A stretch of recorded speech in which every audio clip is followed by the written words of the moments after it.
Hey guys, welcome to the last installment for Chapter 27. So far we've talked about feeding, we've talked about how respiratory systems get oxygen and get rid of carbon dioxide, we've talked about how animals digest food and get rid of indigestible material in that thing called poop. But cellular respiration, the work of the cells, that generates other kinds of wastes that are released into body fluids, and they have to be eliminated from the body as well, besides carbon dioxide and poop. So what are these wastes and how do animals get rid of them? That is the $64,000 question that we're going to look at today. So get your papers ready, wide right, skinny left, and I'll see you on the next slide. Remember back first semester when we talked about the 4 carbon compounds, carbohydrates, lipids, proteins, and nucleic acids? Okay. Well, we're going to talk about proteins right now. Proteins, your body needs them to build cells. And proteins contain nitrogen. Remember, carbohydrates and lipids are just carbon, hydrogen, and oxygen, but proteins contain carbon, hydrogen, oxygen, and nitrogen. Okay? Your body breaks down proteins to build cells, among other things. This produces a nitrogen-based waste called ammonia, otherwise known as NH3. There's a big problem because ammonia is poisonous. It's toxic. It's really bad for you, really bad. So animals have to get rid of ammonia as quickly as they can. They have 2 choices. Small organisms can allow it to just diffuse out of their body across their skin. Large organisms and small ones that live in a dry environment have to convert it to something less toxic than ammonia, and they have to store it until it can be eliminated. So they have to have some adaptations to do that. Let's take a look at those processes. As we said on the slide right before, ammonia is poisonous. It's toxic. Okay? It has to be converted into something else and stored. Animals like sponges, starfish, aquatic invertebrates, jellyfish, they eliminate continuously. They get rid of nitrogen all the time. It diffuses across cell membranes into the water around them. But it requires water. Okay? They have to have water to do that. If the organism is land-based, it has a problem. Diffusion isn't an option. So what else can it do if it doesn't live in water? Animals that live on land have to store these wastes. And remember, they can't store ammonia because ammonia is poisonous. So the animal has one of 2 choices, and it really doesn't have a choice. It just depends on the kind of animal it is. Insects, reptiles, and birds convert ammonia into uric acid. Uric acid is a very sticky white substance and it is not water soluble. This process helps them conserve water, and we'll talk more about that in another slide. But uric acid is what you see in bird poop, and it is why bird poop is hard to get off of your car or your clothes. Insect poop. If you have spiders around your house, you see little white dots. That's insect poop, and it's hard to get off of the floor. Okay? It's not water soluble. Mammals and some amphibians, though, convert the ammonia into something called urea. Urea, like uric acid, is not as toxic as ammonia, but unlike uric acid, it's highly soluble in water. Animals that excrete urea also have an easier time eliminating excess water. They actually have water that they have to eliminate, whereas the animals that produce uric acid, they need to conserve water. More on that in the coming slides. Water is always involved in the process of eliminating nitrogenous waste. So maintaining a water balance is important. Excretory systems are vital in maintaining the proper balance of water in blood and body tissues. Really important. Some organisms get rid of their nitrogenous wastes along with excess water, while others eliminate these wastes while conserving water. In organisms that eliminate the wastes along with their excess water, kidneys separate the wastes and the water from the blood. While the water cannot be actively pumped across a membrane, remember it moves only by osmosis, kidneys pump ions from salt that allow water to follow across the membrane. So that's pretty impressive, but there's one problem. Kidneys can't get rid of salt. They can't excrete salt. So they have to develop ways of dealing with that problem too. But over here you see some pictures of famous kidneys. So while you study those, let's finish up your notes. Most aquatic animals can allow ammonia to diffuse out of their bodies into the water, which dilutes the ammonia and carries it away. Okay? It can either go across the skin like in jellyfish or out the gills like you see in some fish here. And that little 3 in NH3 should have been subscripted. Sorry about that. But as simple as this sounds, there's a challenge. Okay? This is the excretory challenge. As we've stated a couple times, aquatic animals can either eliminate excess water or they can conserve water. Okay, they don't do both. They do one or the other. Now, this depends on whether it lives in fresh water, like the goldfish here, or in salt water, like this tang. And that's what Dory is, a tang. So whether or not they conserve water or eliminate water depends on if it's a freshwater or a saltwater fish. So let's take a look at those. The diagram you see here is also found in your textbook, so if you want to look at it a little more closely and take some more notes on it, you can also find it in the textbook. But as you study it, you see that freshwater fish have a higher salt concentration in their bodies than in the water outside of their bodies. Okay, there's more salt in the fish than there is in the water outside the fish.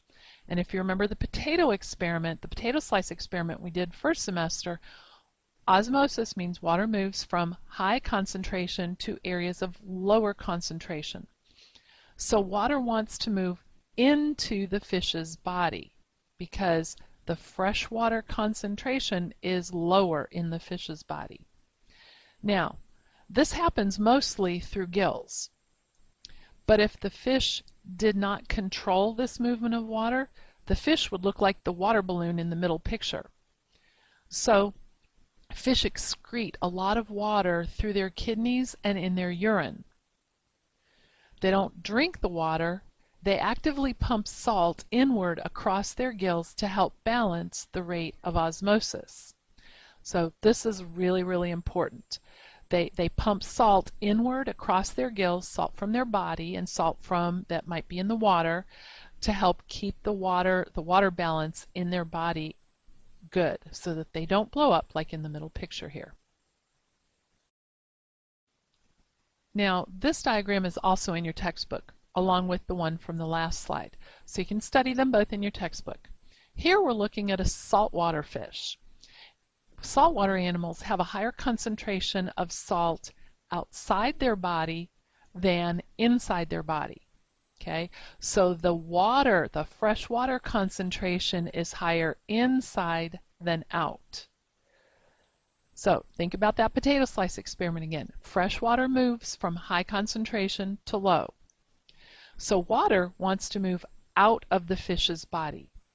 And as we stated on the last slide, this happens mostly through the gills.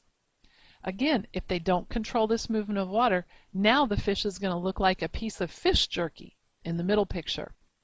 So they conserve water by producing very concentrated urine. They also drink water and they actively pump salt outward across their gills to help balance the rate of osmosis. So even living in a watery environment, excretion is not just about letting it all go. It's actually a pretty complicated process. Terrestrial or land animals also face some challenges in excreting nitrogenous wastes. In dry environments, they can lose water through respiratory membranes that must be kept moist. Think of how your throat and nose feel dry when the heat first kicks on in the wintertime or when you visit a very dry place like Arizona. You're losing water because of the environment, not because it's in excess. In addition, terrestrial animals have to eliminate nitrogenous wastes in ways that require water, and they may not be able to drink water. So if you look at the diagram below, you can see three examples of excretory systems in terrestrial animals. We're going to be looking at them in a little more detail in the next few slides. But we have an earthworm, an arthropod, in this case a grasshopper or a cricket, and a mammal. And we're going to look at how these terrestrial animals excrete nitrogenous waste. Some terrestrial invertebrates, including annelids, which are earthworms, and mollusks, like snails and slugs, produce urine in nephridia. Remember, nephridia are structures that filter body fluids while also eliminating excess water. You can see the nephridial structures of the earthworms in the diagram here, with the nephridial opening to the outside through a pore in the body wall. Okay, these pores are all along the underside of the worm in each and every segment. It's pretty amazing. So they produce urine in the nephridia. Earthworms, just like we do. Insects and arachnids produce uric acid. And if you remember from the earlier slide, uric acid is the sticky white substance that is not water soluble. Okay, and here we see a picture of a spider, an arachnid, and we see the Malpighian tubules.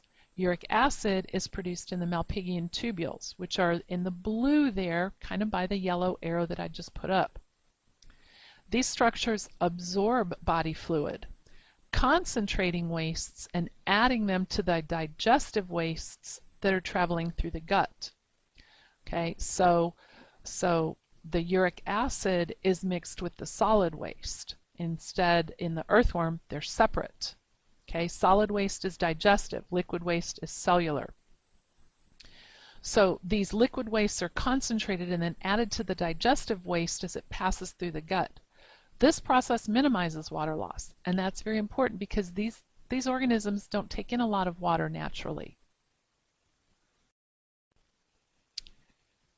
In terrestrial vertebrates, excretion is carried out almost exclusively by kidneys, although there are some very distinct differences, two in particular, and it goes back to urea and uric acid.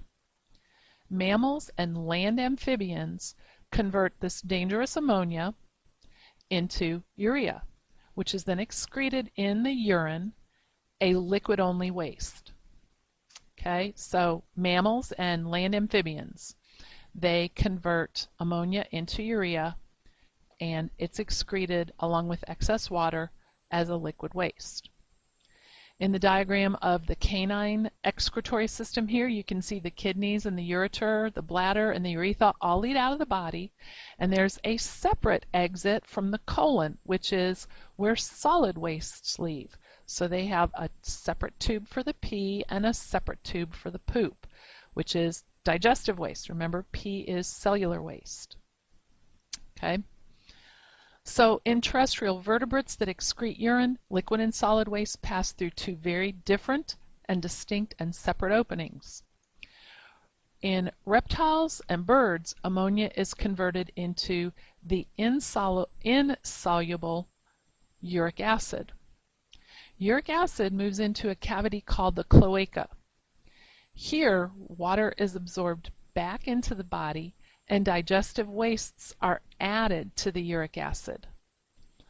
In the diagram that you see here, the digestive system and the excretory system join together at the cloaca. So solid and liquid wastes pass through the same opening, which is also usually the same opening used for reproduction as well. So in reptiles and birds, they just have one opening, that is pee and poop together. So our snake doesn't do it two different times like you and I do. They do it all at once. And really, it's hardly any liquid waste at all. So the mammals, two separate openings, liquid waste through one, solid waste through another. It's urea excreted in the urine and it's liquid only. Reptiles and birds passes through a single opening. The cloaca absorbs all the water from the wastes, mixes it with digestive waste, and it passes out as a solid. we're going to spend a minute talking about kidneys because kidneys are pretty remarkable organs. Actually, the way bodies are put together in general is